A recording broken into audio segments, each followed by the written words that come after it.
Municipal ఎన్నికల్లో కాంగ్రెస్ కు ఓటేస్తే పన్నులు పెంచుతారని కేంద్ర మంత్రి బండి సంజయ్ వెల్లడించారు. కరీంనగర్ నగర శివారు బొమ్మకల్లో ప్రచారం నిర్వహించిన సంజయ్ 2 ఏళ్లలో సీఎం రేవంత్ రెడ్డి కరీంనగర్ కు నయా పైసా ఇవ్వలేదని విమర్శించారు.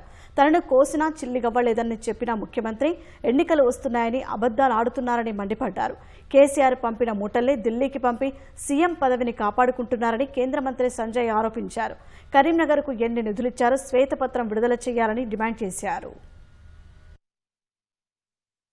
ముఖ్యమంత్రి ఏమంటాడంటే బండి సంజయ్ కరీంనగర్ కు 7 పైసలు తెచ్చిండనట. నేను 7 పైసలు తెచ్చటోని కాదు, 1400 కోట్లు తెచ్చటోని. ముఖ్యమంత్రి 2500 ఇయ్యనోడు, 4000 రూపాయలు బొమ్మకల్లా ఇయ్యనోడు, తులం బంగారం ఇయ్యనోడు, ఒక్కరికి పిల్లలకు ఒక్క ఉద్యోగం ఇయ్యనోడు. ఇలా కరీంనగర్ గట్ట 1400 కోట్ల రూపాయలు తెచ్చిండట. నేను ముఖ్యమంత్రిని సవాల్ చేస్తున్నా, నేను ఏం చేసినో బుక్లెట్ పట్టుకున్నా, ఆ బుక్లెట్ ను నీకు పంపిస్తా, నీకు ఆ సచివాలయాన్ని పంపిస్తా, మీ మంత్రులందరికి పంపిస్తా.